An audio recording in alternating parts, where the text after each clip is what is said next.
Bismillah. Assalamualaikum warahmatullahi wabarakatuh. Bismillahirrahmanirrahim. Alhamdulillahi rabbil alamin. Wa bihi nasta'inu ala umurid dunya waddin. Allahumma sholli wa sallim wa barik ala habibina wa syafi'ina Sayyidina wa maulana Muhammadin wa ala alihi wa ashabihi wa man tabi'ahum bi ihsanin ila yaumiddin. Bismillah. Kita mulai lagi ngaji kita. Setelah minggu lalu kita istirahat sebentar. Bulan ini kita ambil tema muhasabah. Saya tidak tahu nyambung apa enggak temanya dengan tokoh-tokohnya. Pokoknya ini akhir tahun, saatnya kita agak ngerem sedikit. Saatnya kita muhasabah. Saatnya kita menghitung-hitung apa yang sudah kita lakukan dalam setahun. Sudah sesuai aturan atau tidak, masih on the right track atau tidak. Saatnya kita muhasabah. Mungkin sudah 11 bulan lebih kita ngegas, sekarang saatnya ngerem. Oke, nanti mulai digas lagi bulan Januari. Maka kita ambil tokoh-tokoh sufi besar untuk membantu kita melakukan muhasabah. Malam ini kita temui beliau. Mungkin teman-teman sudah akrab, sering mendengar namanya. Tapi menekuni secara serius mungkin nunggu kalau kuliah di filsafat akhlak atau di akhlak tasawuf biasanya ketemunya. Di mata kuliah yang lain saya tidak tahu. Tentang beliau ini mungkin yang belajar ilmu kalam pernah mendengar cerita beliau dengan salah seorang muridnya yang terkenal sekali, namanya Wasil bin Atok. Wasil bin Atok ini salah satu murid beliau, pintar sebenarnya Wasil bin Atok itu. Wasil bin Atok itu, di antara uniknya Wasil bin Atok itu cadel, tidak bisa ngomong R.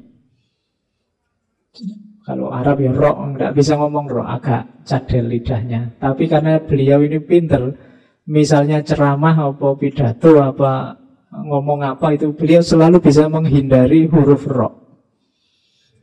Oh, itu nggak sembarangan kan ngomong, kok bisa menghindar terus dari huruf ro. Itu di antara pinternya Wasil bin Atok.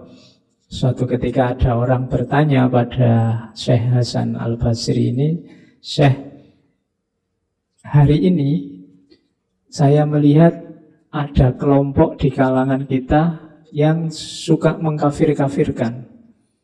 Dulu ya, bukan sekarang, zamannya Imam Hasan Basri. Ada yang bilang bahwa begitu orang melakukan kesalahan, melakukan dosa, maka dia kafir. Tapi ada juga yang, mungkin kalau bahasa ini terlalu santai. Orang melakukan salah apapun tetap pokoknya dia masih mukmin. Itu kalau zaman itu kan dikenal perdebatan antara kelompok Khawarij dan cabang-cabangnya juga kelompok Murji'ah. Yang satu bilang oke saja masih mukmin meskipun melakukan dosa, yang satu bilang enggak, sudah kafir. Terus yang benar yang mana? Kalau ada orang melakukan dosa itu dia masih mukmin apa sudah kafir? Sebelum Imam Hasan Al-Basri jawab, Wasil bin Atok angkat tangan. Jadi tanpa diminta untuk jawab, Wasil bin Atok jawab, menurut saya orang ini tidak kafir, ya tidak mukmin. Itu nanti jadi cikal bakar lahirnya pandangan yang dikenal dalam teologi Mu'tazilah, namanya manzilah bainal manzilatain. Satu tempat di antara dua tempat. Kapan-kapan ya tema ini. Kita mau Syekh Hasan Basrinya ini. Jadi ada muridnya nyerobot jawaban, tapi beliau tidak marah. Beliau cuma bilang, karena setelah itu Wasil bin Atok setelah jawab itu berdiri terus nyari sudut masjid yang lain untuk mojok bikin kajian lain yang baru. Imam Hasan Basri cuma komentar, i'tazala anna wasil. Wah, Wasil sekarang sudah misah nih dari kita. Jadi tidak marah-marah, tidak. Kamu murid kayak gimana? Kamu enggak. Beliau enggak marah-marah, cuma komentar i'tazala anna Wasil. Ada yang bilang dari sinilah nanti muncul istilah Wasil dan kawan-kawan disebut kelompok Mu'tazilah. Oke. Imam Hasan Al-Basri ini termasuk tabi'in. Gurunya adalah para sahabat besar. Jadi Umar, Utsman, bahkan Ali, Abdullah bin Umar, pokoknya sahabat-sahabat besar hampir semua jadi gurunya. Lahirnya di lingkungan rumahnya Rasulullah. Karena ayah dan ibunya itu maula. Maula itu sebut saja pembantu. Ayah dan ibunya dulunya budak dari Irak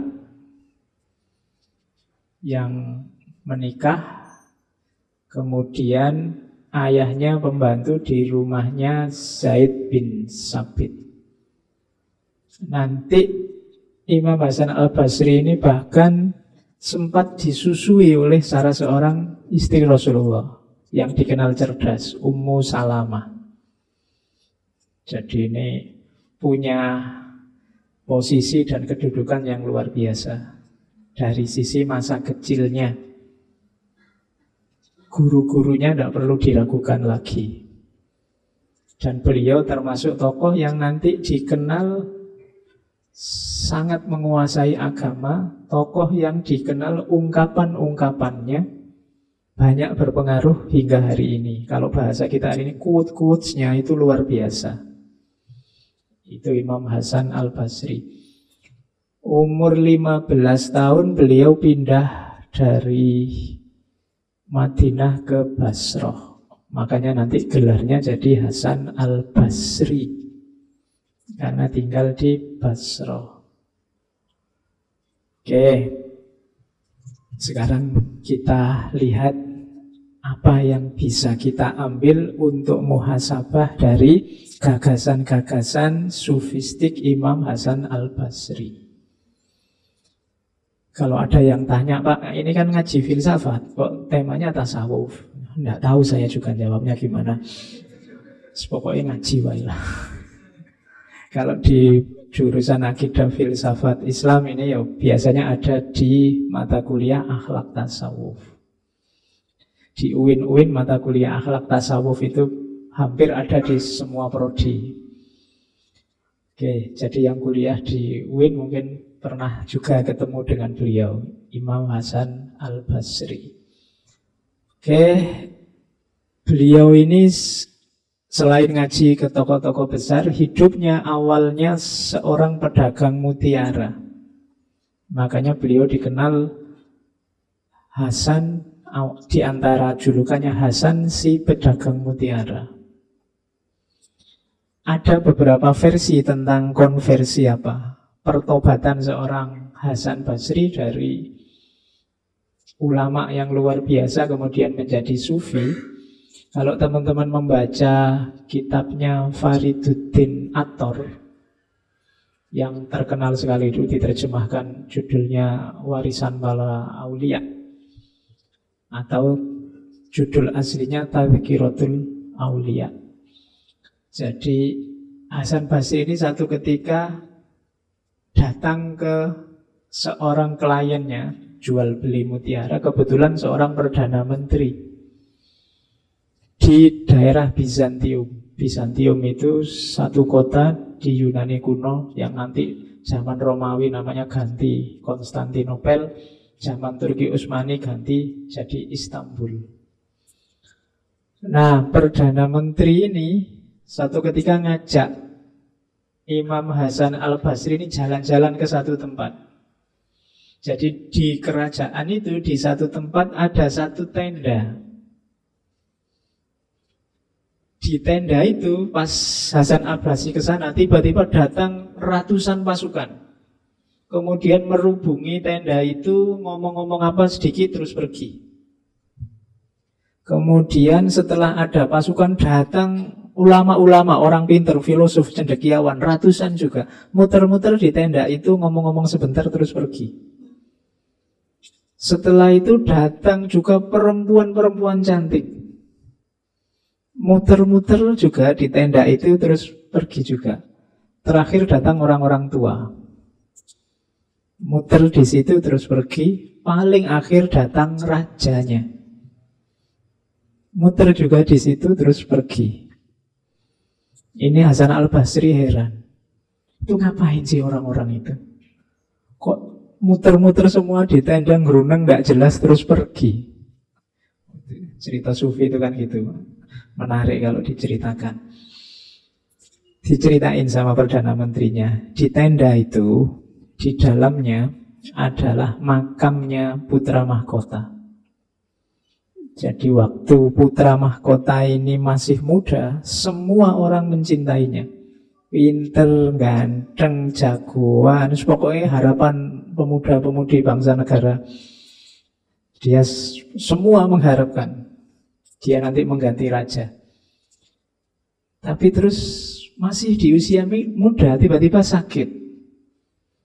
Semua dokter kerajaan tidak bisa ngatasi, dan akhirnya meninggal. Dan dimakamkan di situ yang ada tendanya. Nah, orang tadi yang datang muter-muter menggerundang itu sebenarnya sedang semacam muhasabah atau apa ya.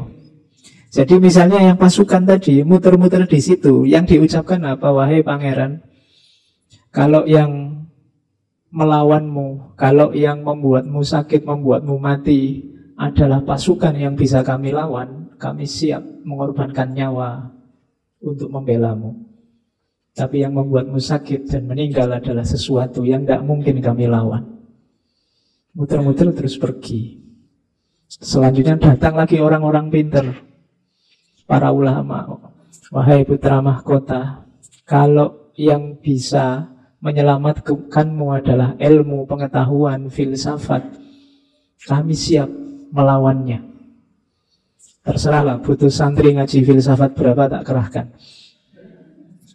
Tapi yang datang mengambil nyawamu adalah sesuatu yang tidak terlawan bahkan oleh kepandaian kami. Terus datang yang muda-muda, cantik-cantik juga begitu. Kalau bisa kami tukar nyawamu, keberadaanmu dengan kecantikan kami, dengan keindahan kami semua siap. Terakhir, yang orang-orang tua tadi juga begitu. Kalau boleh ditukar, kita yang sudah tua saja yang berangkat duluan. Terserah mau ditukar berapa dari kami semua, umur-umur kami. Tapi yang membuatmu meninggal adalah sesuatu yang tidak terlawan. Dan yang terakhir, rajanya datang. Wahai anakku, apapun yang ada di negara ini dalam kuasaku, kalau memang mungkin bisa aku tukar dengan kehidupanmu kembali, aku tukar. Tapi ternyata tidak bisa, tidak laku. Bahkan kerajaan dan seisinya dan raja-rajanya sekaligus. Jadi tiap hari ada adegan ini. Dan ini menyentuh seorang Hasan Basri. Akhirnya beliau pulang, sampai di rumah terjadi konversi, mengalami kesadaran yang luar biasa bahwa dunia ini sebenarnya tidak ada harganya. Bahkan satu negara dibandingkan satu nyawa saja tidak bisa dilawan. Oke, nanti dari situ nanti Hasan al-Basri punya konsep tentang dunia yang khas, yang agak negatif, yang agak menjauh dari dunia. Sampai nanti beliau dikenal sebagai tokoh sufi besar awal. Yang tokoh-tokoh awal itu kadang disebut zuhad, ahli zuhud, atau nusak, ahli ibadah. Oke, karomah-karomahnya juga banyak. Silahkan dibaca di buku-buku. Kalau karomah-karomah itu kan ya. Yang di Fariduddin Attar itu ada beberapa. Yang masih saya ingat itu satu ketika ada muridnya, namanya Abu Amr. Abu Amr ini murid pinter yang juga punya jamaah sendiri. Satu ketika Abu Amr ini waktu ngaji, ngajar santri-santrinya kayak gini, ada seorang santrinya yang cantiknya luar biasa. Sampai dia terpesona. sampai apalannya hilang semua. Iya, makanya ngawatiri ya kalau jamaahnya. Jadi terus menghadap sama Imam Hasan Al-Basri, guru, nggak tahu apa yang menimpaku sekarang. Pikiranku kacau, nggak karu-karuan. Hafalan Quranku hilang. Nggak bisa lagi aku ngajar. Mbok aku tolong didoakan biar kembali lagi semuanya seperti semula. Katanya Syekh Hasan Al-Basri, oke, karena sekarang musim haji, kamu berangkatlah ke Mekah. Di sana ada masjid, namanya Masjid Khaif. Nanti di sudut masjid ada orang tua yang selalu di situ karena berzikir. Tunggulah kalau dia sedang berzikir. Kalau sudah selesai temuilah, minta didoakan oleh beliau. Akhirnya muridnya ini benar datang ke Mekah mencari Masjid Khaif. Dan benar, di masjid itu memang ada orang tua yang selalu duduk di depan, di sudut masjid berzikir. Tidak berani mengganggu, ditunggu. Waktu menunggu si orang tua ini berzikir, tiba-tiba datang seseorang yang pakai baju putih-putih, agak bercahaya, dirubung orang banyak. Semuanya minta salaman, termasuk syekh yang sedang zikir itu. Setelah itu, setelah salaman, ngobrol sebentar, terus yang orang yang baju putih-putih tadi pergi. Barulah muridnya Abu Amrati menemui orang tua, menceritakan keadaannya. Saya ini hafalanku hilang gara-gara muridku yang terlalu cakep. Akhirnya sama si syekh yang tua ini didoakan. Terus, kamu ini siapa kok? Tahu-taunya aku bisa mendoakan semacam ini. Saya dari Basrah, muridnya Hasan Al-Basri. Terus kata kiai ini, loh, gurumu Hasan Basri loh, kok kamu malah datang padaku? Kurang ajar gurumu itu, masa rahasiaku diungkap begitu saja? Sekarang rahasianya juga aku ungkap. Yang tadi datang putih-putih itu, yang disalami orang banyak termasuk aku, itu tadi gurumu Hasan Al-Basri. Beliau biasanya memang kalau habis asar datang ke sini ngobrol sama aku. Terus kalau maghrib balik lagi ke Basrah. Basrah Mekah sekitar 1.500-an kilo lah. Ya. Kamu yang punya guru kayak Hasan Basri itu sebenarnya tidak butuh aku. Oke, itu karomah-karomah ya, kita antara lain itu, yang lain banyak. Tapi malam ini kita ngaji, kita belajar apa yang diajarkan oleh Imam Hasan Al-Basri.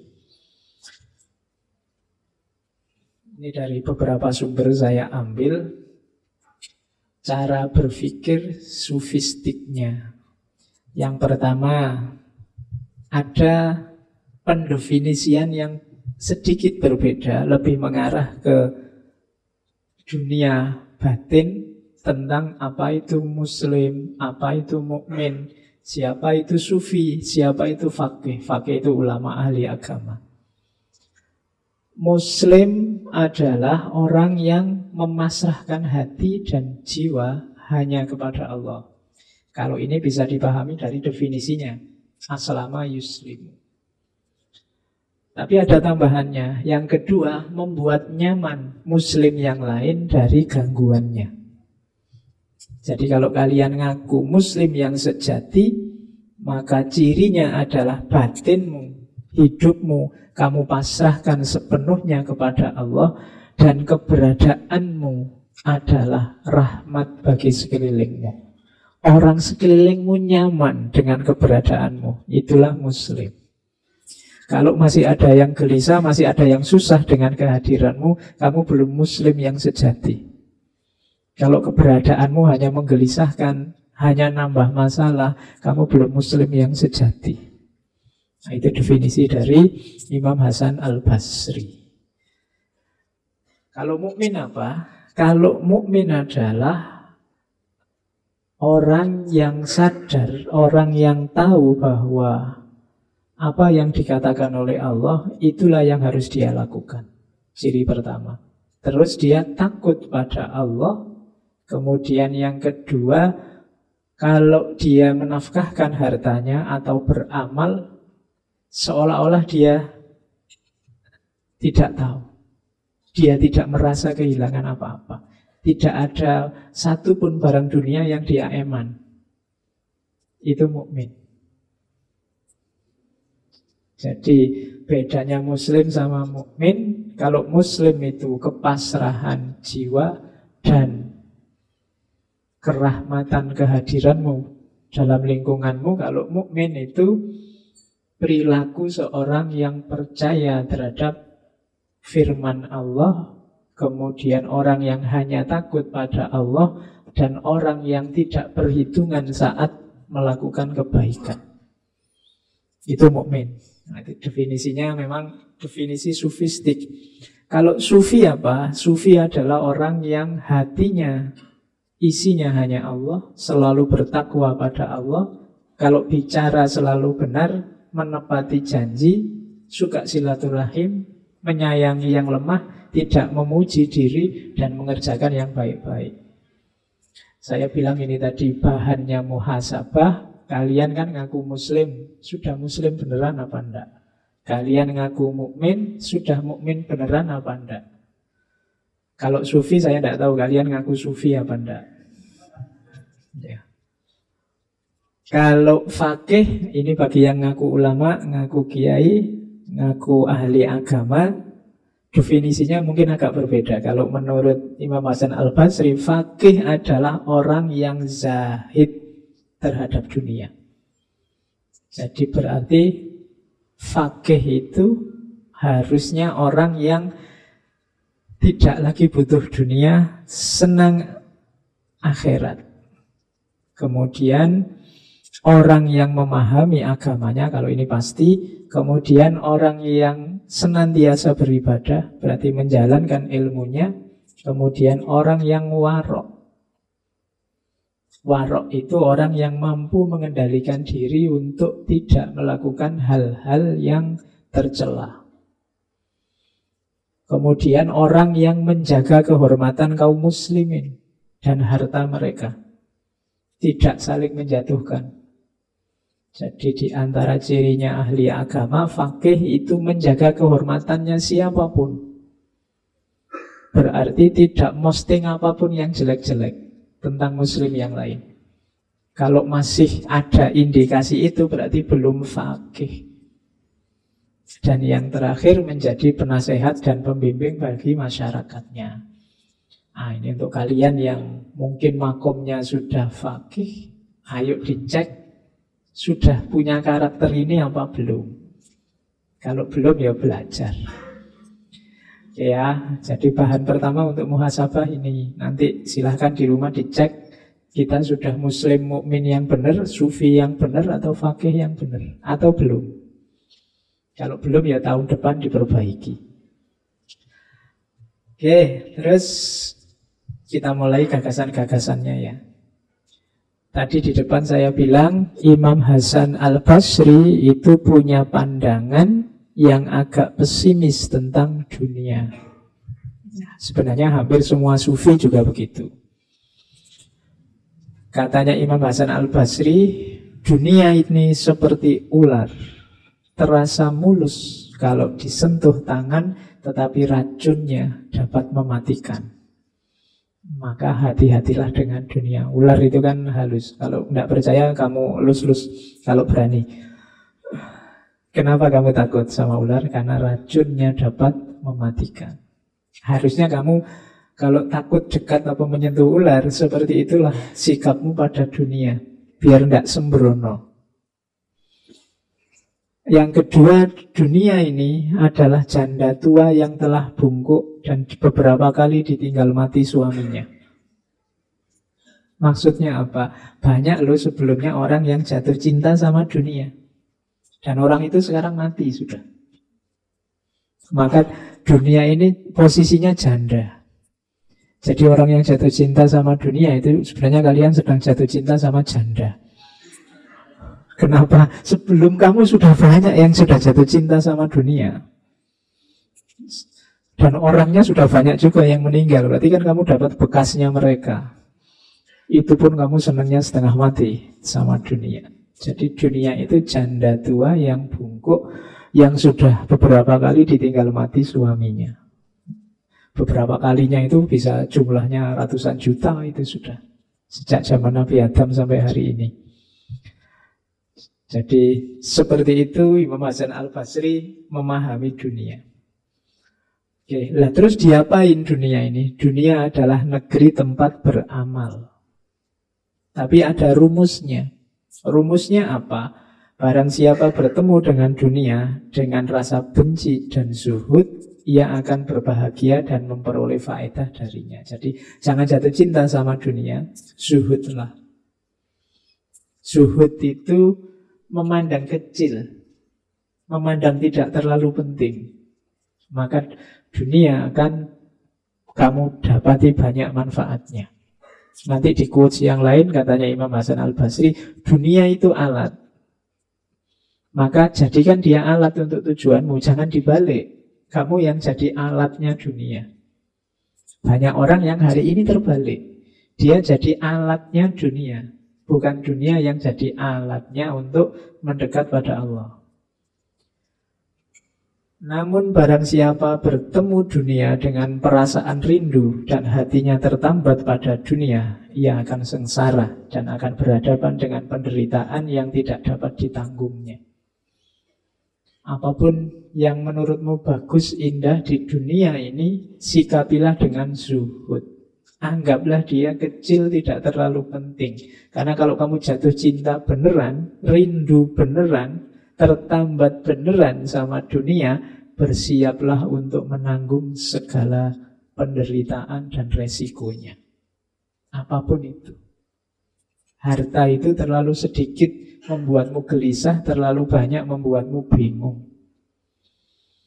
Apalagi pasangan, istri, suami, terlalu jelek kamu stres, terlalu cantik kamu ya stres. Kalau terlalu tertambat susah. Jabatan juga begitu, pangkat juga begitu, kedudukan juga begitu. Begitu kamu terlalu terikat ke sana, siap-siaplah menanggung resikonya. Jadi ini pandangannya Imam Hasan Al-Basri tentang dunia. Masih ada lagi. Tidaklah gambaran kehidupan dunia ini seluruhnya dari awal sampai akhir kecuali seperti orang yang tidur. Dia melihat dalam tidurnya apa yang dia senangi, kemudian dia tersadar bangun. Ini mirip dulu Imam Ghazali yang mengibaratkan jangan-jangan hidup kita ini kayak mimpi. Enggak kok Pak, ini nyata kok Pak. Loh kamu pas mimpi juga begitu, rasanya kayak nyata.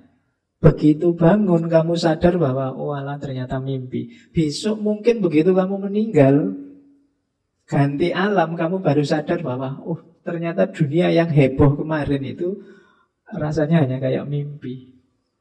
Yang sejati sekarang di sini, yang kemarin itu hanya permainan. Bisa jadi begitu. Itu kan di Imam Ghazali.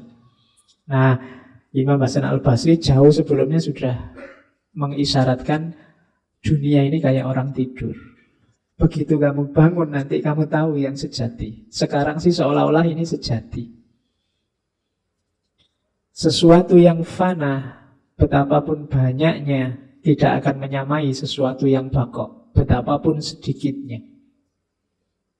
Waspadalah terhadap negeri yang cepat datang dan pergi serta penuh tipuan. Ini di antara quotes-nya untuk menunjukkan betapa dunia ini jangan terlalu diberati oleh hatimu. Dunia itu hanya 3 hari saja, kemarin, besok, dan hari ini. Hari kemarin sudah pergi, sudah lewat. Hari besok mungkin kita tidak menjumpai. Wong ya, tidak jelas kita besok masih ada apa enggak. Satu-satunya yang jelas cuma hari ini, jam ini, bahkan detik ini. Ini yang jadi milik kita. Maka manfaatkanlah sebaik-baiknya. Jadi maksudnya Imam Hasan Al-Basri, detik yang tadi sudah lewat. Detik yang akan datang kita tidak tahu situasi kita seperti apa. Yang dalam kuasa kita hanya detik ini sebenarnya. Maka jangan sia-siakan waktu, manfaatkan setiap detik hidupmu untuk hal-hal yang berguna. Kalau tidak, detik yang akan datang kamu menyesal. Tadi ngapain aku kok tidur? Tadi ngapain aku kok main HP saja? Tadi ngapain? Karena kamu kelewatan sudah. Kalau sudah tadi ngapain, sudah masa lalu, tidak bisa diubah. Jadi masa depan masih belum jelas, masa lalu sudah tidak bisa diubah, kita hanya menguasai masa kini. Maka nikmatilah hidupmu sekarang, lakukan hal yang tidak membuatmu menyesal di detik yang akan datang. Nah, itu nasihatnya Imam Hasan Al-Basri. Ini nanti silahkan dibaca. Yang terkenal sekali adalah surat beliau pada salah seorang khalifah yang sangat terkenal, Umar bin Abdul Aziz. Jadi ini zaman itu masih surat, masih belum bisa ngirim WA. Katanya Imam Hasan Al-Basri kepada Umar bin Abdul Aziz, ini salah satu khalifah kesayangannya para ulama. Amma ba'du wahai Amirul Mukminin, sesungguhnya dunia ini adalah tempat pengembaraan, bukan tempat tinggal untuk selamanya. Nabi Adam diturunkan ke dunia dari surga sebagai bentuk hukuman dari kesalahan yang pernah dilakukannya. Jadi kalau dilihat dari kisahnya Nabi Adam, hidup kita di dunia ini hukuman. Maka berhati-hatilah dengan dunia. Sesungguhnya orang yang sadar bahwa dirinya akan meninggalkan dunia akan selalu mempersiapkan bekalnya untuk akhirat. Dan orang yang selalu terikat dengan dunia tidak akan sempat beramal untuk bekalnya di akhirat. Setiap saat selalu ada yang menjadi korban tipu daya dunia. Barang siapa yang tersanjung oleh dunia akan terhina. Barang siapa yang cinta dunia akan kekurangan bekal untuk akhirat. Dunia ibarat racun, siapa yang memakannya akan binasa. Wahai Amirul Mukminin, jadilah seperti orang yang sedang mengobati lukanya. Selalu sabar menahan perih sesaat demi menghindari penderitaan yang panjang. Memang tidak enak disuruh menafikan dunia itu, karena hidup kita terbiasa dengan segala kenikmatan dunia. Tapi ayo, katanya Imam Hasan Al-Basri, kita bermental seperti orang yang sedang luka, menahan perih sesaat demi menghindari penderitaan panjang. Ia selalu rajin mengobati lukanya agar tidak mengalami rasa sakit berkepanjangan. Kalau kamu tidak bisa perih sesaat, nanti lukamu akan semakin panjang, sakitmu akan semakin lama.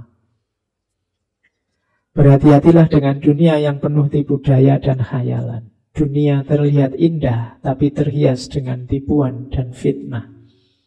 Demi Allah, wahai Amirul Mukminin, dunia hanyalah mimpi, sedang akhirat adalah nyata. Di antara keduanya adalah kematian. Banyak para hamba yang terlena dengan mimpinya. Jika engkau selamat dari tipu daya dunia, maka engkau pun juga akan selamat dari huru hara besar kekuasaan. Jadi para pemimpin, kuncimu cuma satu, jangan tertipu oleh dunia.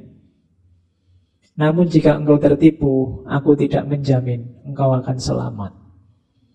Nah, ini nasihat untuk para pemimpin. Dan memang menurut Imam Hasan Al-Basri, cinta dunia itu dosa besar. Kenapa? Demi Allah, aku tidak takjub terhadap sesuatu seperti takjubku kepada orang yang tidak menganggap cinta dunia sebagai dosa besar. Demi Allah, sesungguhnya cinta kepada dunia adalah termasuk dosa besar. Bukankah semua cabang dosa besar itu disebabkan oleh cinta dunia?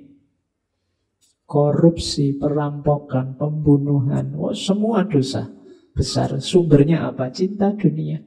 Cinta harta, cinta kenikmatan dunia, cinta sesuatu atau seseorang. Bukankah berhala-berhala disembah, Allah diduharkai karena cinta dunia? Maka seseorang yang tahu tidak akan mengeluh akan kehinaan dunia, tidak akan berlomba mendekatinya, dan tidak akan putus asa karena jauh darinya. Kalau hanya dunia, tidak masalah. kita dianggap hina, tidak masalah kita dianggap kalah, tidak masalah kita tidak sukses. Kalau hanya dunia. Itu pesannya Imam Hasan Al-Basri. Kalimat-kalimat semacam ini enak, indah kalau diucapkan. Tapi nanti keluar dari sini koyo biasa nih. Harus sanggup ya. Kayak tadi loh. Kayak orang sedang sakit, terluka. Ya memang agak perih, puasa sedikit agak lapar, tapi nanti kita terhindar dari sakit yang lebih panjang. Ada dialog unik dari Imam Hasan Al-Basri dengan muridnya. Satu ketika ada muridnya tanya, "Wahai Abu Said," karena beliau nama lengkapnya kan Abu Said Hasan bin Abdul Hasan Al-Yasari Al-Basri. "Wahai Abu Said, pakaian apa yang engkau sukai?" Jawabannya, yang paling tebal, yang paling kasar, yang paling buruk di mata manusia. Muridnya protes, "Bukankah Allah itu maha indah dan menyukai keindahan?" Jawabannya Imam Hasan Al-Basri, "Wahai anakku, engkau salah paham. Keindahan di situ bukan itu maksudnya. Andai kata keindahan di sisi Allah itu karena pakaian, tentulah orang-orang lacur itu lebih mulia dari orang baik. Pejabat-pejabat koruptor yang kaya raya itu mobilnya indah, bajunya indah, istrinya indah. Indah semua. Apa mereka paling dicintai Allah gara-gara itu? Kan tidak. Keindahan dalam kalimat itu maksudnya apa? Sesungguhnya keindahan yang dimaksud adalah mendekatkan diri kepada Allah, melakukan ketaatan, menjauhi maksiat, berakhlak mulia. Itulah keindahan. Itulah yang disukai oleh Allah. Jadi kalau engkau sedang berjuang menjauhi maksiat, yang engkau lakukan itu indah. Kalau engkau sedang menjalankan ketaatan pada Allah, yang engkau lakukan itu indah. Kalau engkau sedang mewujudkan akhlak mulia, yang engkau lakukan itu indah. Bukan bajumu, bukan model rambutmu, bukan selfie-selfiemu itu. Keindahan itu ada pada akhlakmu. Itu kita kemarin kan memahami kalimat ini, Allah itu maha indah dan menyukai keindahan. Katanya Imam Hasan Al-Basri, keindahan di situ bukan keindahan lahiriah, tapi keindahan batiniah. Oke, terus. Nah, ada 3 ajaran sufistik yang dipelopori oleh Imam Hasan Al-Basri. Yang pertama zuhud, yang kedua khauf, yang ketiga rojak. Khauf dan rojak dulu pernah kita bahas khusus. Yang rojak pada philosophy of hope, filsafat harapan. Yang khauf pada filsafat ketakutan, philosophy of fear. Zuhud itu apa? Tadi saya bilang definisinya kecil, memandang kecil, zahada. Memperlakukan dunia ini hanya sebagai jembatan. Karena dunia ini jembatan, jangan sibuk membangun apa-apa di dunia. Ambil saja secukupnya asal kalian bisa lewat dengan aman, nyaman, selamat, membawa bekal untuk kepentingan tujuanmu di seberang jembatan. Selama ini salah cara hidup kita, katanya Imam Hasan Al-Basri, kita terlalu banyak membangun banyak hal di atas jembatan. Jembatan itu kan hanya untuk dilewati, tidak untuk ditinggali. Kita hanya sementara. Orang Jawa punya istilah, dunia ini hanya mampir ngombe. Mampir sebentar untuk minum, terus jalan lagi. Jangan lama-lama, berhenti, nanti kamu tidak nyampe. Jalan terus, ilaihi roji'un.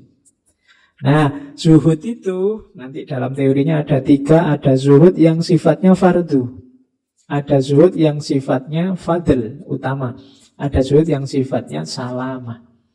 Zuhud yang fardu itu adalah meninggalkan hal-hal yang haram. Harusnya kita semua ini seorang zahid. Kalau tidak, ada yang salah. Khususnya di zuhud yang fardu ini. Jadi, tidak boleh ada yang tidak zuhud. Semua orang harus zuhud di level zuhud yang fardu, yang fard. Ada zuhud yang fadl. Fadl ini meninggalkan bahkan hal-hal yang halal demi alasan kehati-hatian. Iya sih, halal ndak apa-apa. Cuma aku khawatir kalau di situ terus nanti ketagihan di situ terus ndak bisa berubah malah rusak. Mending ndak deh. Nah, itu zuhud yang fadil. Iya sih, punya mobil gonta-ganti itu tidak masalah, punya mobil banyak juga tidak masalah. Tapi aku khawatir kalau aku gonta-ganti mobil, punya mobil banyak, nggak bisa menahan hasrat tamakku, malah nanti blunder. Nah itu udahlah, nggak usah gonta-ganti mobil, beli satu aja yang paling mahal, paling bagus. Nah itu zuhud yang fadil. Oke. Kalau dari wajahku sih nyari yang cantik itu mesti bisa lah. Tapi yo khawatirku, nah itu zuhud yang fadil. Jangan terlalu cantik lah, nanti jadi pikiran terus, nanti nggak konsentrasi ibadah. Misalnya, ada dalam hidup ini banyak hal yang boleh kok. Nggak kok yang itu nggak haram, boleh. Tapi terus kamu batasi sendiri. Nggak apa, saya itu orangnya mudah tergoda ya Pak. Nggak usah lah, saya milih yang lain saja, yang sekiranya saya nggak tergoda. Itu namanya zuhud fadil. Ada yang zuhud salama. Zuhud salama ini untuk yang syubhat. Kalau tadi kan jelas halal tapi kita batasi. Kalau yang awal jelas haram, kita tidak boleh bantah. Kalau yang itu kita harus zuhud. Ada yang ketiga yang salama. Yang salama ini yang sifatnya syubhat.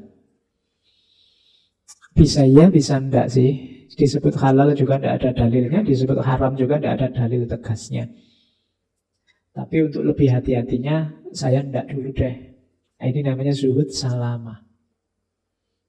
Tidak jelas halal haramnya, saya minggir dulu. Nah ini zuhud salama. Jadi meninggalkan dunia, menjauh dari dunia itu ada yang fardu, ada yang utama, ada yang demi keselamatan. Fard, fadl, dan salama. Oke, itu kalau zuhud. Kalau khauf, saya tidak perlu menjelaskan detail. Khauf itu, kalau katanya Imam Hasan al-Basri, antara lain takut melanggar hukumnya Allah, takut membuat Allah murka. Dan itu katanya Imam Hasan al-Basri, takut yang membuat hatimu tentram. Pak, saya takut kalau saya berdosa, Pak. Ketakutanmu berdosa kan membuatmu tidak bergerak menuju wilayah dosa. Ini menentramkan. Perasaan takut yang menyebabkan hatimu tentram lebih baik daripada rasa tentram yang menimbulkan perasaan takut. Kamu melakukan dosa kadang-kadang kan enak, tentram. Ujian nyontek, alhamdulillah aku bisa jawab semua akhirnya. Tapi pada akhirnya kamu takut. Wah, jangan-jangannya banyak, begitu ragu-ragu, ketakutanmu banyak. Awalnya tentram, tapi ujungnya takut. Mending awalnya takut, tapi ujungnya tentram. Itu khauf namanya. Imam Hasan al-Basri ini dikenal memang wajahnya wajah kelihatan kayak orang yang sedih terus. Jadi orang yang muram. Karena dia selalu berpikir apakah Allah ridho padaku. Kemarin waktu kita membahas tentang Ruqyah al-Adawiyah kan ada beberapa cerita yang berhubungan dengan Imam Hasan al-Basri ini. Katanya Imam Hasan al-Basri, orang beriman akan senantiasa berduka cita pada pagi dan sore hari karena berada di antara dua perasaan takut. Yang pertama, takut mengenang dosa yang telah lampau. Dan yang kedua, takut memikirkan ajal yang masih tinggal serta bahaya yang mengancam. Jadi takut tentang masa lalu dan masa depan. Masa lalu dosaku yang dulu, kemudian masa depan umurku tinggal berapa. Ini kan tidak jelas. Saya sering bilang kalian yang masih muda tidak usah kepedean bahwa umurmu lebih panjang daripada yang sudah tua. Jatah itu sudah tidak bisa dibantah lagi, rahasianya Allah. Bisa 1 detik, 2 detik setelah ini, bisa ratusan tahun yang akan datang, hanya Allah yang tahu. Kalau kamu menunda-nunda bertobat, menunda-nunda beramal baik, apa jaminannya bahwa usiamu masih panjang? Jadi orang yang beriman itu harus punya rasa takut. Tidak boleh tidak ada takutnya sama sekali. Yang ketiga, paling tidak takut setelah mati, takut kiamat dan lain sebagainya. Takut itu katanya Imam Hasan Al-Basri ada beberapa jenis. Dulu ini pernah saya sampaikan di waktu kita ngomong tentang fear, philosophy of fear. Ada khauf, ada wajal, ada khosyah, ada rohbah, ada haibah. Kalau khauf itu takut karena sadar bahwa aku itu lemah. Ya Allah, aku itu lemah. Ada apa-apa sedikit tergoda. Kira-kira kuat gak ya aku ini menghabiskan umur dalam kebaikan, wong aku ini lemah. Itu khauf. Kalau wajal, takut pada sesuatu yang lebih tinggi karena kekuasaan dan hukumannya. Ini kayak gemetar. Wajal itu makna literalnya gemetar. Kita di hadapan Allah harusnya gemetar. Kenapa? Karena Allah punya kuasa apapun. Beliau punya kuasa atas pahala, dosa, hukuman. Ini namanya wajal. Kayak kalian habis melanggar apa, terus dulu waktu SMA dipanggil guru BP, terus kamu gemeteran sebelum masuk ruangan, itu wajal. Atau kalian waktu salah apa sama dosennya, males tanda tangannya, terus dipanggil, nah, itu wajar. Karena kamu tahu beliau punya kuasa atas dirimu untuk memberikan hukuman. Ada lagi khosyah. Khosyah ini takut yang sangat besar. Yang ini nanti pangkalnya, awalnya iltija. Iltija ini terus yang membuatmu ingin berlindung pada yang punya kuasa. Itu namanya khosyah. Kamu takut dipukul kakakmu waktu kecil, terus kamu lari-lari nyari ayahmu apa ibumu untuk berlindung. Itu namanya khosyah. Ada rohbah. Rohbah itu enggan, lari dari sesuatu yang tidak disukai. Rohbah itu lawannya rohbah. Kalau rohbah itu suka, kalau rohbah benci. Jadi takut yang membuatmu benci itu rohbah. Ada yang ngejar-ngejar kamu sampai kamu takut ini, jangan-jangan mau ganggu aku ini, terus kamu lari. Itu namanya rohbah. Ada haibah. Kalau haibah ini takut karena merasa kalah level. Kalau sama Allah, ya Allah yang maha besar, maha tinggi, kita takut dan gentar. Pertandingan kok level RT melawan Barcelona atau Madrid misalnya, wah itu haibah namanya. Sebelum tanding sudah kalah duluan. Itu namanya haibah. Oke, jadi ada khauf, ada wajal, ada khosyah, ada rohbah, ada haibah. Kita harus punya ini. Orang Jawa menyebutnya wong iki ya kudu duwe wedi. Nek gak roh wedi, kalau ndak tahu rasa takut, hidupmu akan susah sendiri. Karena yang bisa ngerem hal-hal yang buruk dalam hidup kita itu khauf. Kalau kita ndak takut sama sekali, malah membahayakan hidup kita. Paling tidak takutlah ini. Katanya Imam Hasan Al-Basri, kita tertawa.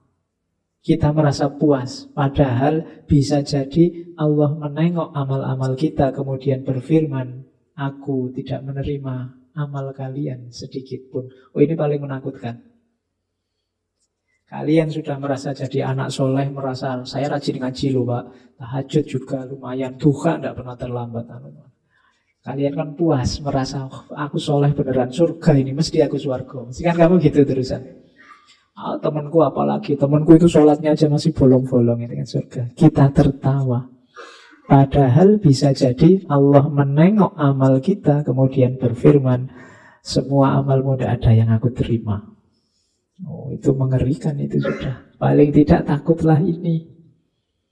Karena Allah yang kuasa atas ini. Banyak amal-amal besar dari orang-orang besar yang mengakibatkan kecelakaan hidupnya hanya karena kesalahan-kesalahan kecil. Jadi seandainya kalian tidak takut apapun, harusnya kalian takut kalau ini terjadi. Allah tidak meridhoimu, tidak menerima amalmu. Meskipun kamu merasa sudah plus, sudah surplus, pahalamu banyak. Saya itu Pak mesti jamaah di masjid Pak, tinggal dihitung. Sekali jamaah 27 kali 5 kali 30. Oh, banyak loh Pak itu. Kalau ada kotaan masjid itu paling tidak saya 5.000 atau 10.000. Anggap saja 10.000. Itu pahalanya dilipat gandakan 700.000 kali. 700.000 kalau 10.000, oh banyak. Jadi kalau dosa kecil-kecil sudah nggak ngefek, sudah timbangannya sudah banyak. Misalnya kalian kalkulasi begitu. Padahal nanti Allah, tidak ada yang tak terima satupun amalmu. Oh, itu alamat sudah. Takutlah ini paling tidak wes, seaman apapun hidupmu. Karena ini murni hak prerogatifnya Allah. Jadi ada takutnya, tapi juga ya jangan jadi orang yang putus asa. Tetap harus ada rojaknya. Ada harapan. Percaya pada kemurahannya Allah. Iya, Allah itu memang syadidul iqab, tapi Dia juga ghafurur rahim. Kalau terlalu berat di syadidul iqab, jangan-jangan nanti kita putus asa. Kalau putus asa haram. Kalau terlalu berat di ghafurur rahim, jangan-jangan nanti kita sembrono menyepelekan. Jadi harus imbang, khauf dan roja. Yang kedua, roja itu husnudzon pada Allah. Berpandangan baik pada Allah. Itu husnudzon. Jangan-jangan Allah tidak menerima amalku ya. Nah, ini untuk pancatan biar kamu tidak sembrono. Tapi juga jangan putus asa. Insya Allah, Allah itu sangat sayang pada ciptaannya. Jauh melebihi sayangmu padanya. Nah, itu roja namanya. Yang ketiga, dekatnya hati terhadap kelemah lembutan Allah. Yang keempat, senangnya hati terhadap tempat kembali yang baik, akhirat. Jadi hatinya tertambat tidak pada dunia tapi pada akhirat. Itu alamat orang roja. Akhirat kan yang akan datang, bukan sekarang. Roja itu kan tentang hal yang akan datang. Kemudian memandang Allah itu penuh rahmat, penuh sayang. Nanti ada teorinya, roja itu ada rojak yang terpuji, ada rojak yang tercela. Hati-hati ya. Yang tercela dulu. Rojak yang tercela itu bagaimana? Orang yang kayak tadi terlalu berharap akan kemurahannya Allah tapi tidak melakukan apa-apa. Dosanya oke tapi terus tenang aja. Allah Maha Pengampun. Dosa kayak gini tidak ada apa-apanya. Maafnya Allah itu, ampunannya Allah itu wasiat kulli syai'. Jadi santai aja, jangan stres. Nah, tapi nggak ngapa-ngapain, tetap dosanya dilanjutkan seperti sebelumnya. Ini tercela, nggak boleh. Kalau memang kita merasa lemah banyak dosa, yang dikedepankan jangan rojaknya, tapi khaufnya. Jadi perjuangannya lewat jalur khauf, meskipun nanti diimbangi rojak. Kalau khauf sudah bisa mendinginkan kesalahanmu, baru kamu rojak. Tapi kalau kamu mengampuni sendiri kesalahanmu, itu kan namanya kamu ampuni sendiri kesalahanmu. Tenang saja, Allah Maha Rahmat, tenang saja, Allah cinta pada kita, itu kan kamu ampuni sendiri. Besok diulang lagi. Nah, itu rojak yang tercela. Atau mengharapkan sesuatu yang besar tanpa kebaikan. Tanpa kebaikan itu misalnya, saya ingin jadi orang soleh loh Pak. Ya kok belajarlah jadi orang soleh Anda. Apa kalau Allah menakdirkan nanti kan saya bisa sendiri. Nah, itu namanya rojak yang salah. Karena kalau ingin jadi orang soleh berusaha, belajar, cari ilmu. Nanti Allah yang menganugerahkan hasilnya. Kalau rojak yang terpuji ya sudah seperti tadi. Jadi melakukan rojak plus amal baik. Atau bertobat kemudian berusaha mengganti amal jeleknya dengan kebaikan. Baru boleh rojak.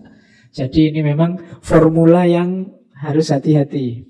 Makanya kalau digambar itu khauf dan rojak itu harus simultan. Dan dia akan optimal kalau zuhud jadi dasarnya.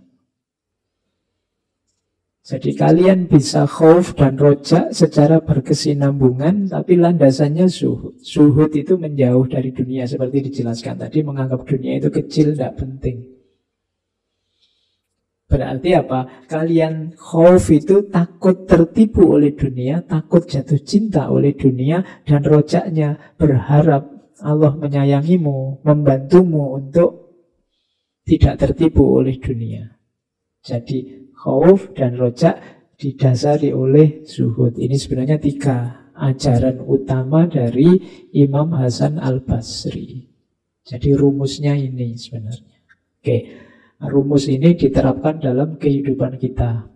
Kalau matematika ya dasarnya ini, tapi nanti contoh kasusnya ya hidupmu sendiri-sendiri. Kapan kamu harus khauf, kapan kamu harus roja, seperti apa formulasi zuhudmu.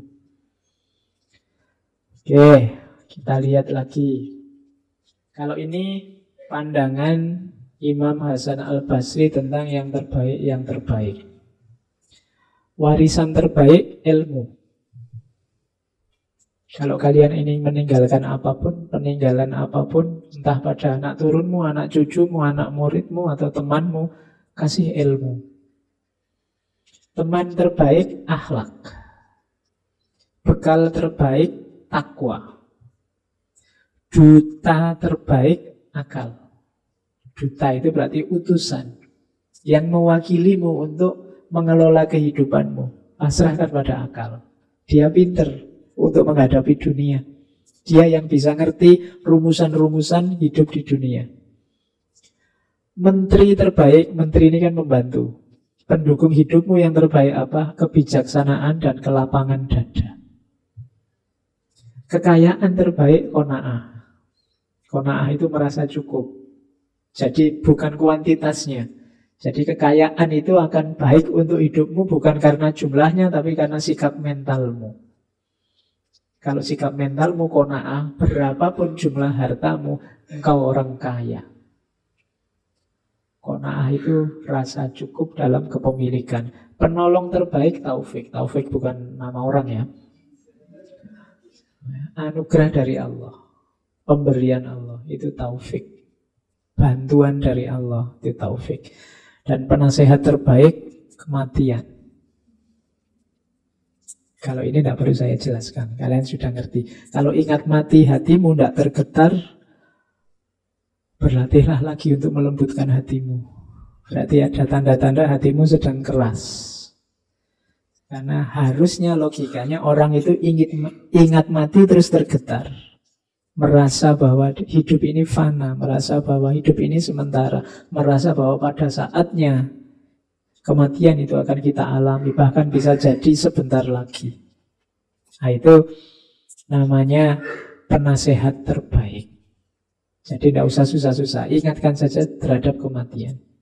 Kalau ada masalah besar, ada problem besar, orang galau, orang sumpek, orang stres, bilang saja, kita ini hidup berapa lama sih? Pada akhirnya juga mati. Dunia jangan terlalu diberatilah. Nah itu kan maunya begitu Imam Hasan Al-Basri. Jadi kuncinya di kematian. Oke, ini ada yang unik. Kalian kan selama ini tidak suka sama makhluk ini. Imam Hasan Al-Basri belajar dari sifatnya anjing yang positif. Oh, kamu tidak pernah belajar, kamu benci terus, kamu maki-maki terus. Bahkan dia jadi simbolnya makian kan. Jawa ya pakai itu, sekarang pakai eng-nya sekarang jadi R. Ya. Loh, padahal kita bisa belajar banyak. Oke, ada 10 sifatnya anjing yang menurut Imam Hasan Al-Basri bisa loh kita mengambil hikmah dari keberadaan seekor anjing. Yang pertama apa? Anjing itu tidur malamnya sedikit, karena biasanya anjing kan menjaga rumah tuannya. Orang yang sanggup sedikit tidur malam itu simbolnya apa? Jiwanya kuat. Tangguh dia. Kalau kita kan ya sedikit-sedikit tidur. Kalau dia tidurnya sedikit. Loh, makanya. Terus coba dilihat, sabar menemani tuannya. Tidak mengeluh oleh panas atau dingin. Oh, itu anjing. Diajak ke salju, diajak lari-lari, diajak.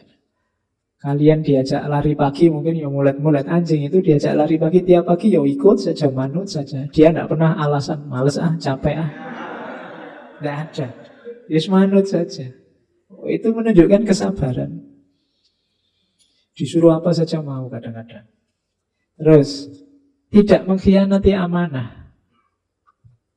Dia setia dengan tugasnya. Makanya sampai para polisi kan memperkerjakan anjing. Saya tidak tahu gajinya berapa 1 bulan untuk melacak jejak. Kan dia tidak pernah bohong, tidak pernah berkhianat. Amanahnya, tugasnya itu, yaitu yang dijalankan. Dan setia.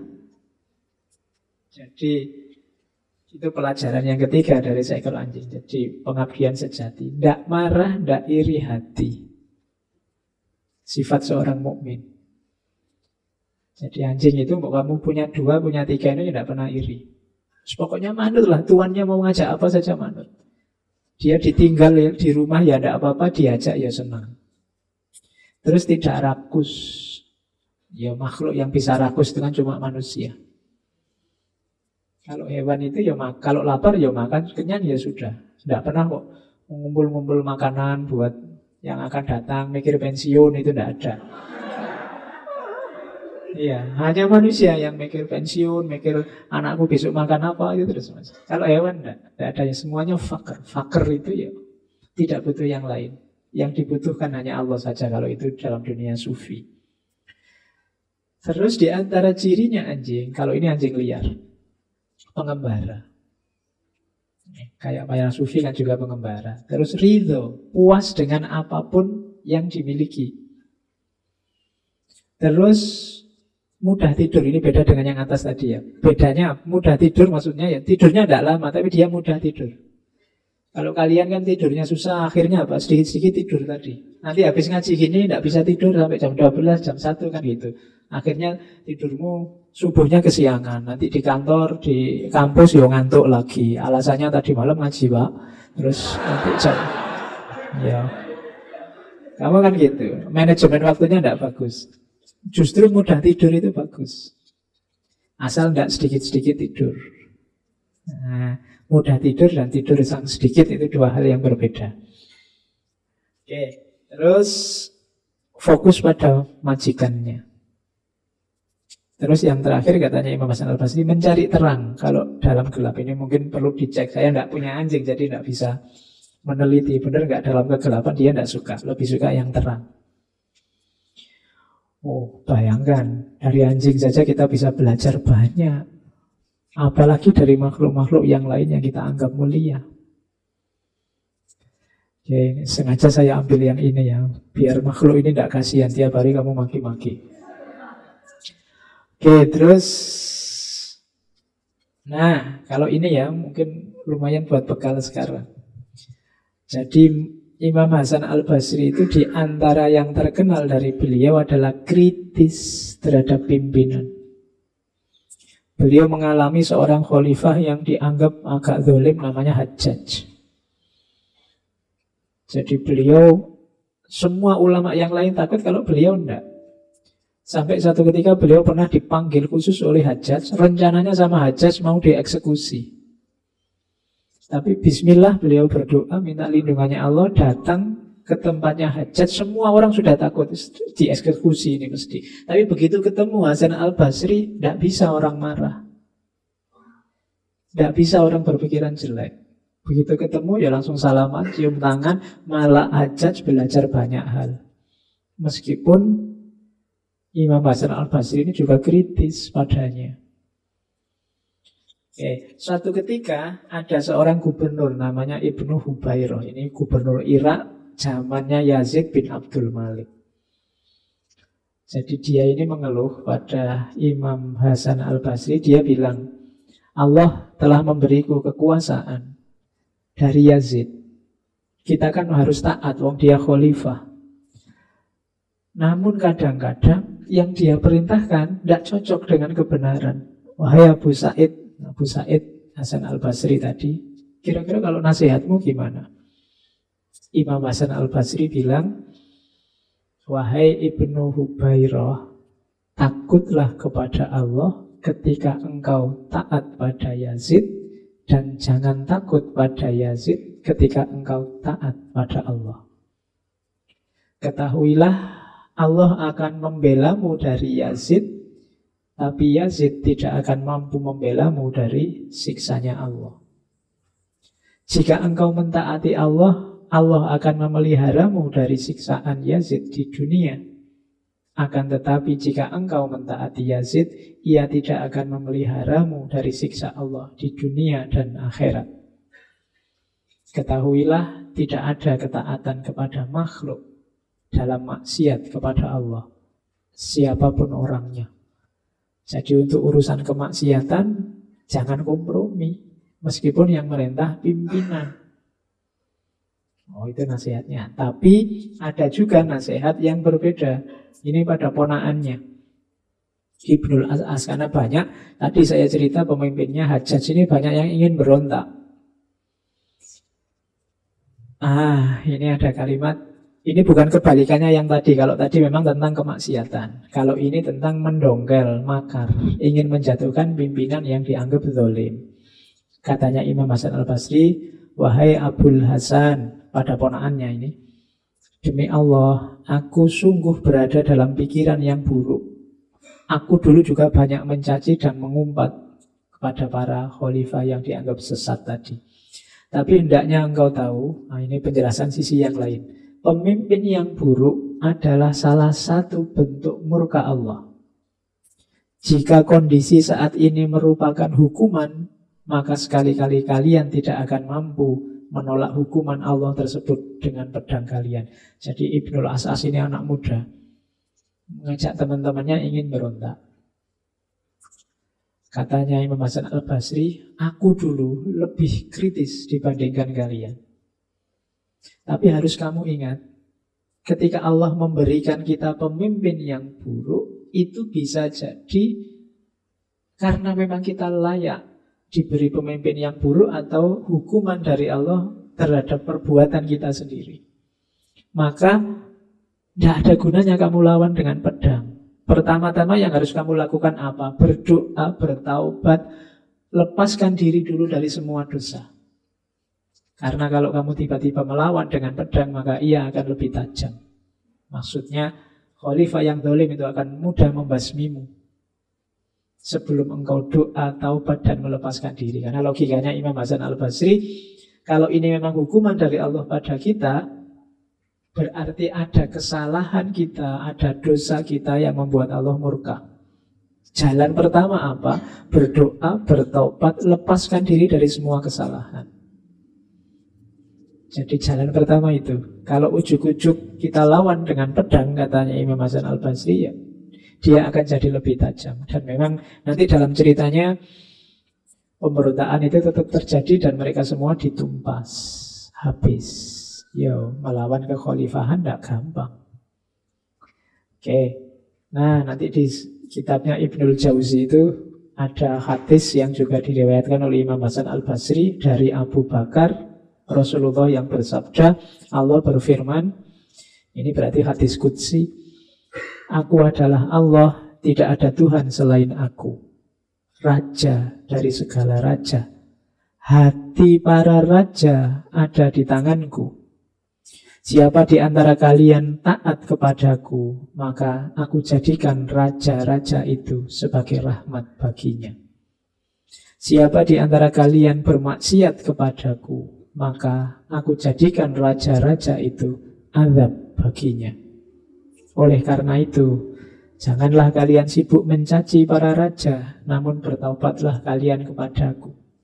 Maka aku jadikan para raja itu simpati kepada kalian. Ini cara berpikirnya menarik. Kalau ada yang mau mengkaji, mungkin ini sejenis etika politik dalam dunia sufi, berhadapan dengan kekuasaan. Jadi ada logika-logika yang berbeda tadi.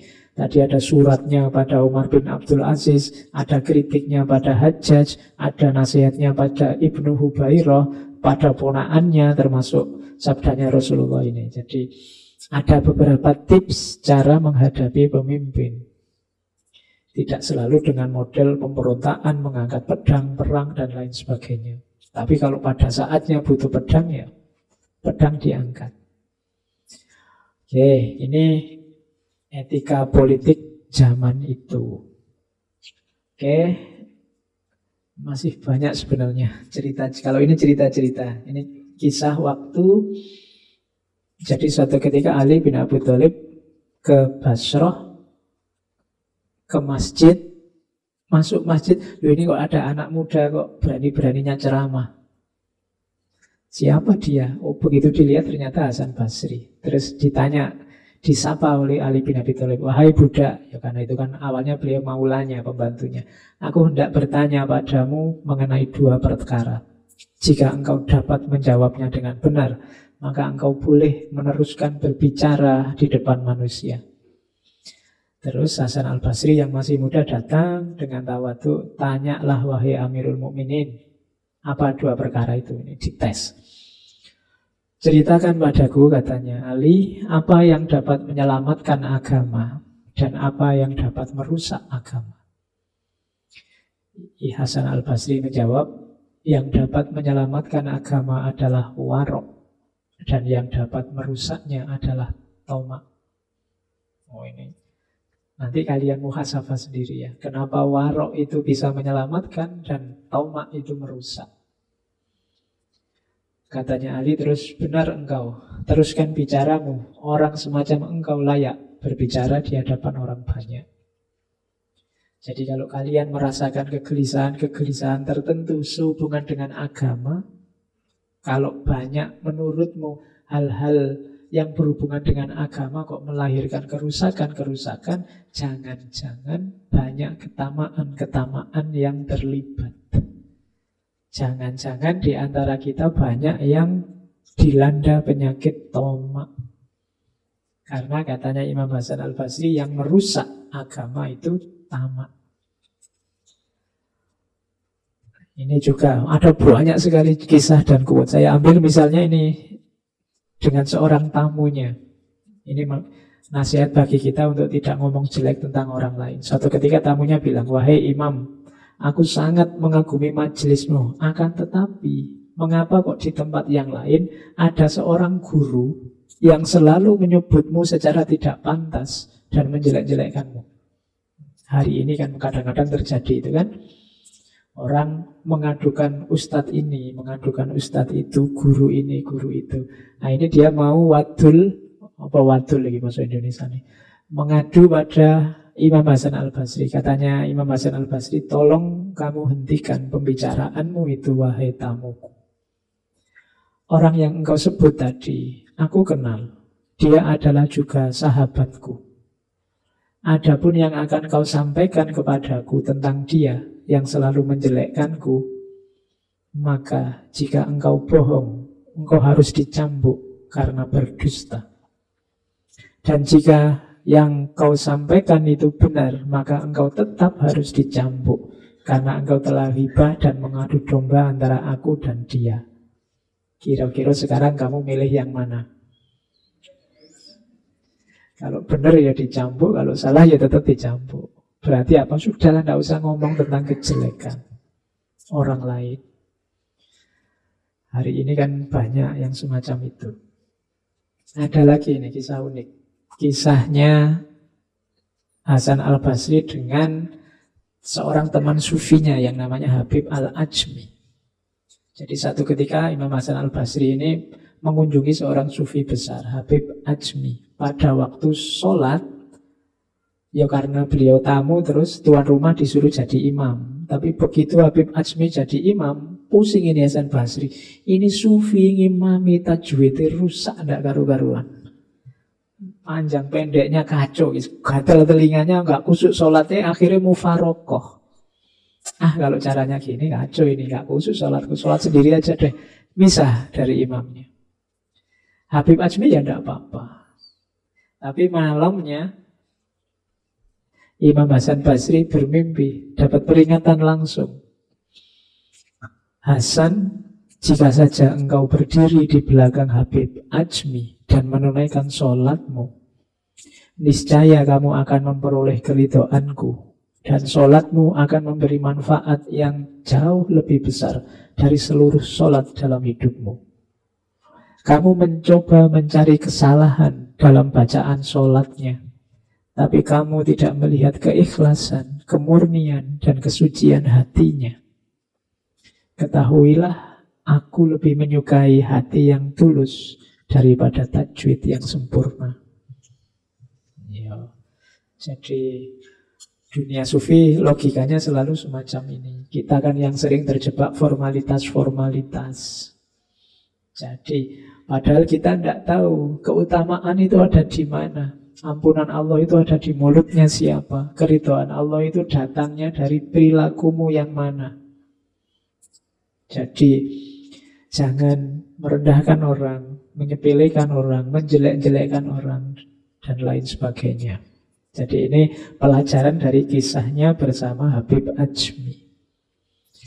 Oke, kita kan juga punya Habib sekarang banyak. Terus yang sufi juga kan banyak.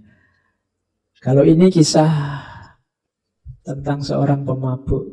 Suatu ketika waktu Imam Hasan Al-Basri jalan-jalan, tiba-tiba lihat orang mabuk masuk dalam lumpur. Terus diingatkan oleh Imam Hasan Al-Basri, hati-hati tuh kalau jalan, jangan sampai tenggelam. Cuma saya tidak tahu pemabuknya ini kemasukan apa. Jawabannya, wahai Tuan Hasan, jika aku tenggelam, aku sendiri yang hilang.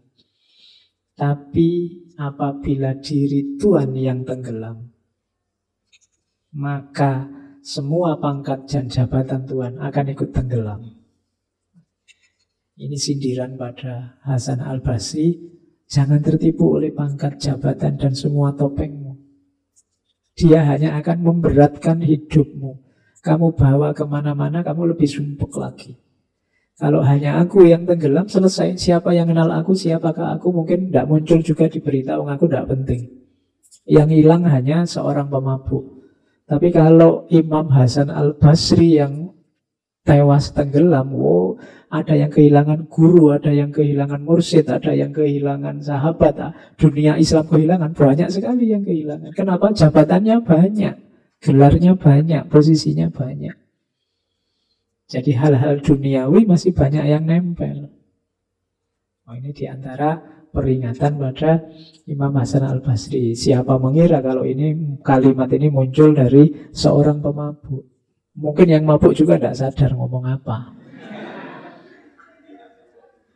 Atau memang mulutnya dipinjam oleh Allah untuk mengingatkan Hasan Al-Basri. Makanya saya bilang tadi, kita tidak tahu hikmah itu muncul dari mulut yang mana.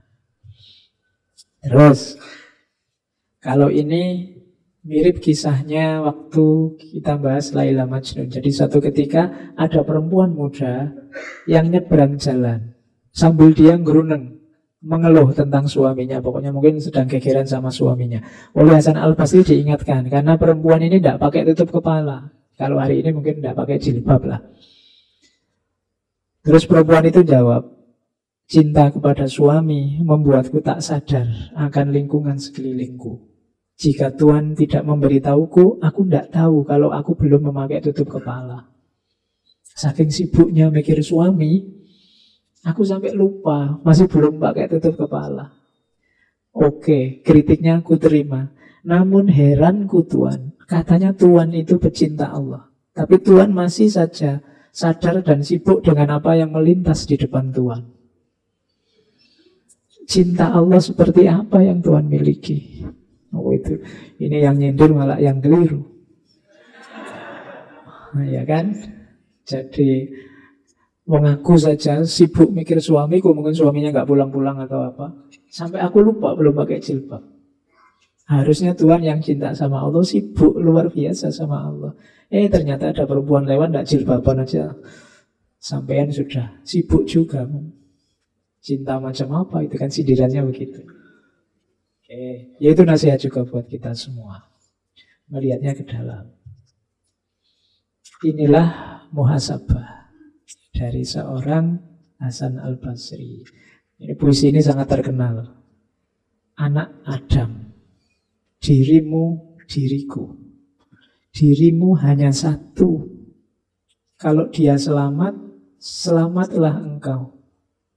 Kalau dia binasa, binasalah engkau. Ini mau menegaskan pada kita, kalian hidup ini hanya sekali dan sekarang saja. Diri juga kamu punya satu, tidak bisa diganti. Kalau dirimu yang satu itu celaka, ya sudah selesai ceritamu dalam celaka. Kalau dirimu yang satu itu bahagia, ya engkau akan bahagia dan selamat. Jangan coba-coba lagi. Nunggu apa lagi? Seriuslah segera mendekat ke Allah. Karena kalau dia binasa, penyesalanmu tidak akan ada akhirnya. Dan orang yang telah selamat tak dapat menolongmu. Mungkin kamu mengharapkan tokoh siapa, mungkin kamu mengharapkan orang yang mana yang bisa menyelamatkanmu, yang menurutmu dia selamat. Tapi seandainya dia selamat pun dia tidak bisa membuatmu selamat. Kalau tidak engkau sendiri yang membuat dirimu selamat. Tiap-tiap nikmat yang bukan surga adalah hina. Dan tiap-tiap bencana yang bukan neraka itu mudah.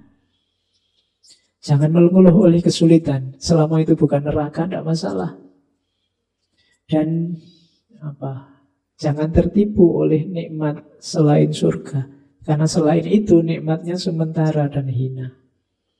Jadi terus berjalan. Jangan tertipu oleh bencana atau kenikmatan.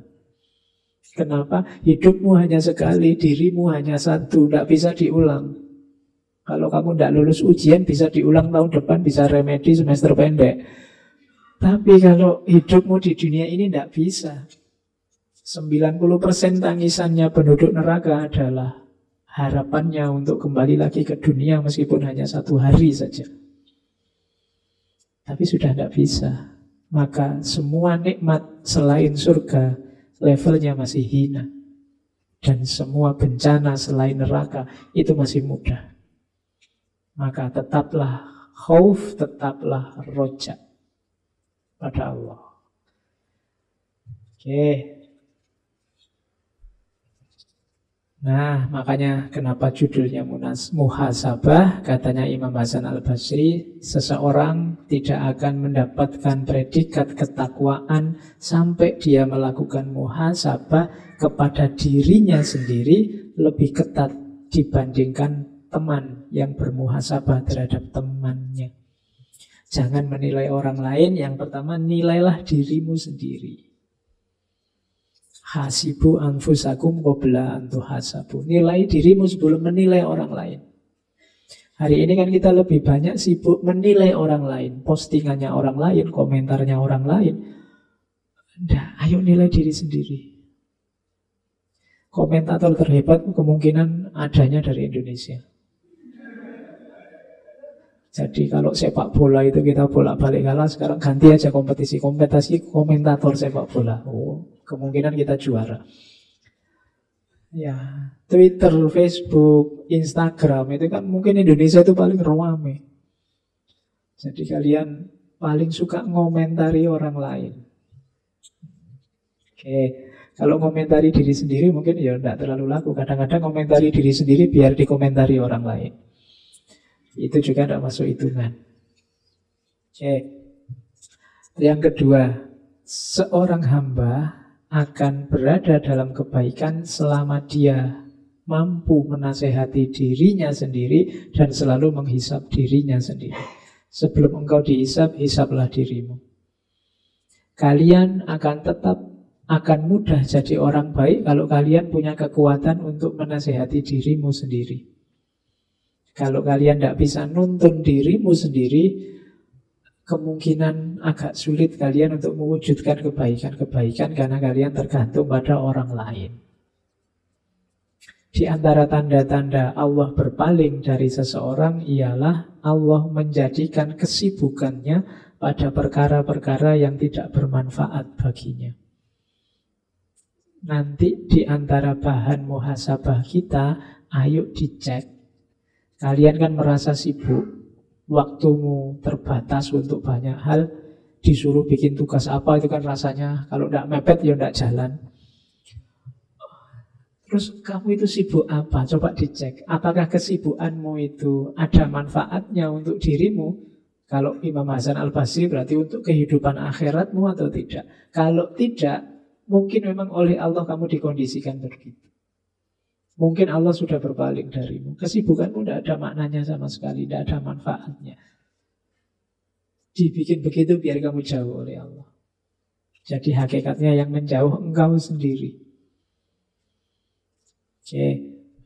Jadi ini quote-quote dari Hasan Basri. Yang terakhir, barang siapa, kalau ini hari ini banyak, mencela dirinya sendiri di hadapan banyak orang, sesungguhnya sebenarnya dia sedang memuji dirinya.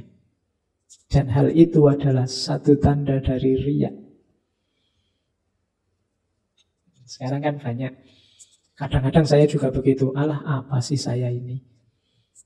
Aku itu ilmuku terbatas. Aku itu ini koyok-koyok merendahkan diri, tapi gak kerasa sebenarnya kira pamer.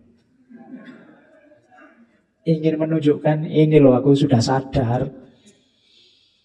Kamu mengkafir-kafirkan orang. Aku ini sudah kafir, mau apa kamu? Oh, itu kan koyok-koyok wis menunjukkan ini kayak sadar, tapi sebenarnya ada pamernya. Katanya Imam Hasan Al-Basri, loh ini bukan saya. Yang semacam itu sebenarnya jenisnya riya. Yang benar gimana Pak? Terus apa ngomong bahwa aku itu pinter gitu? Ya enggak, ya podo salah. Enggak usah menilai dirimu dan dipamer-pamerkanlah. Kamu muhasabah untuk dirimu, untuk meningkatkan kualitas hidupmu. Kalau enggak sangat penting, enggak usah cerita ke orang lain.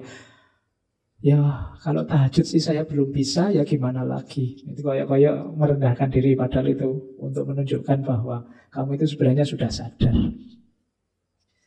Jadi hati-hati dengan klaim-klaim. Katanya Hasan Al-Basri, sesungguhnya itu dia sedang memuji dirinya sendiri. Itu sejenis riak juga. Apalagi sombong. Itu riak double. Di teori yang lain kan, yang sombong itu malah bukan riak tapi musyrik. Kenapa? Karena orang sombong itu orang merasa besar, merasa tinggi, merasa lebih.